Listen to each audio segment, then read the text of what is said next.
La ferme est en bio depuis les années 85, en fait c'est des parcelles qui sont menées en bio depuis les années 85. Le GAEC existe depuis 2012 et nous pratiquons donc un maraîchage diversifié. On est tout en 100% vente directe et nous sommes sur des sols fragiles parce que légèrement en pente et on est sur une roche-mère granitique, donc des sols sableux. Donc c'est globalement des sols à préserver.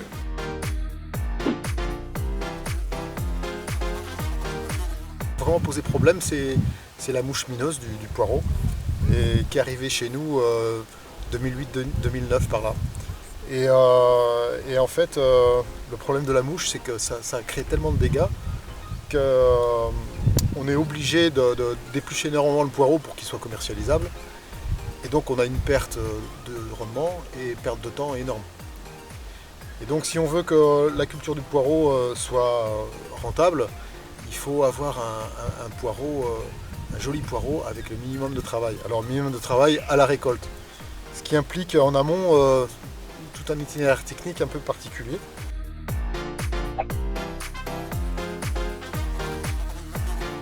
Et donc nous on s'est dit que en fait pour lutter contre la mouche mineuse, on a opté pour la pose de filets, pour empêcher tout simplement la mouche de venir pondre sur la culture. Et donc ça a remis beaucoup de choses en question.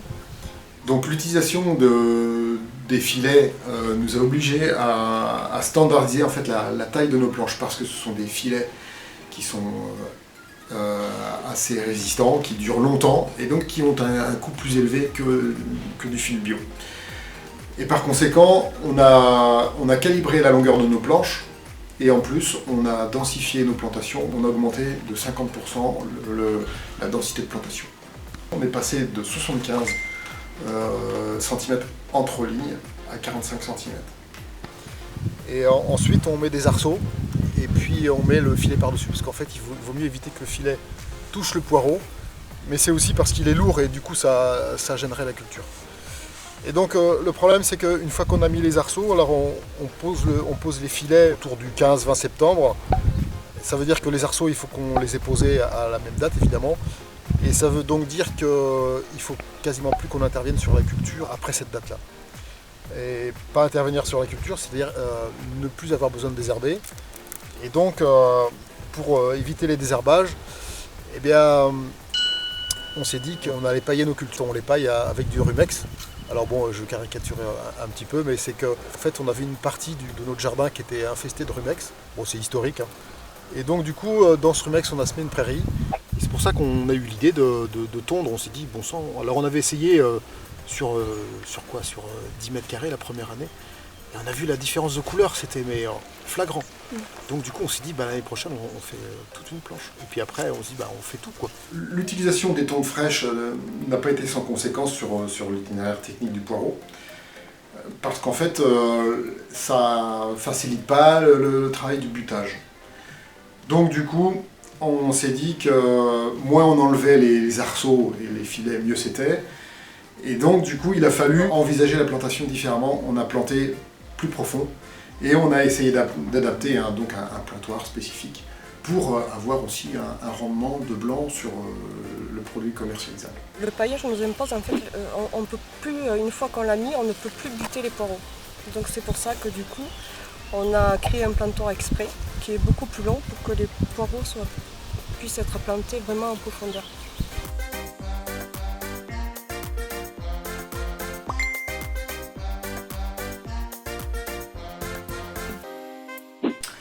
Donc avec cette nouvelle façon de travailler, le premier constat c'est qu'on arrive à produire des poireaux de bonne qualité malgré la présence des mouches. En gros, sous les filets, on a à peu près entre 1 et 5% de poireaux avec maximum une pupe sur le fût. Alors que sans protection, on arrive à 100% des poireaux touchés et minimum 3 pupes. Alors bon, on a chiffré notre coût de paillage. Sur une planche de 50 mètres, ça, en fait, la récolte, le temps de récolte, plus le temps de paillage, représente 3 heures de travail. En gros, à 15 € de l'heure, ça représente 45-50 €, soit l'équivalent de 15 kg de poireaux. comme ça nous permet d'augmenter de 100% en fait la récolte, donc du coup on est gagnant sur ça.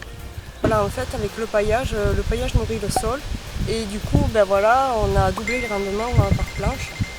Donc on devait arriver avant à peu près une centaine de kilos sur une planche de 60 mètres carrés et maintenant voilà, on a doublé, on a de 180-200 kilos, quoi. Sur une planche de 60 mètres carrés, on est passé d'un rendement de 100 kg à 200 kg. Et donc, alors qu'on s'est orienté vers le paillage pour limiter l'enherbement de la culture, on s'est rendu compte que ce paillage en fait avait un effet fertilisant. Et donc on nourrit en nourrissant nos poireaux avec les Rumex, on augmente les rendements. C'est un poireau qui fait 150 grammes à peu près, 150-200 grammes. 150 grammes on va dire, donc ça veut dire pour faire 1 kilo, il en faut 6 ou 7 poireaux comme ça, on a 1 kilo. Donc ça c'est bien parce que les clients, c'est pas un poireau trop gros. Et pour nous, il n'est pas trop petit, parce que les poireaux petits, les gens sont contents, ils le trouvent très bon. Mais c'est autant de travail un petit poireau qu'un gros. Et donc, comme on les vend au kilo, du coup, il vaut mieux avoir des calibres comme ça. Ça, c'est intéressant.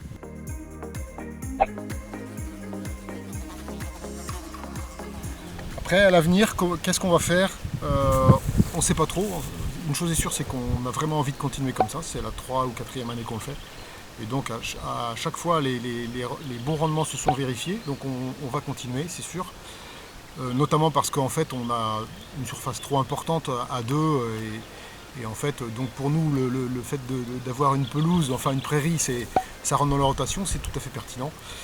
Et après ce qu'on aimerait pouvoir faire, c'est faciliter, parce que là c'est assez laborieux quand même à planter comme ça, mais on ne sait pas si on pourra le faire. Disons que l'idéal ce serait d'avoir une planteuse à trous. Mais pour avoir une planteuse à trous, il faut qu'on change de tracteur parce qu'on n'a pas de vitesse rampante sur le tracteur. Et donc du coup ça représente des coûts importants et il faudrait qu'on fasse plus que 9000 poireaux par an, quoi. Donc l'arrivée de la mouche du poireau sur la ferme a modifié beaucoup de choses, hein. Et les adaptations qu'on a faites sont allées au-delà de protéger une culture donc de la mouche, du ravageur, mais elles ont eu un impact sur la fertilité de notre système, sur la gestion de l'enherbement et globalement sur la qualité de nos légumes.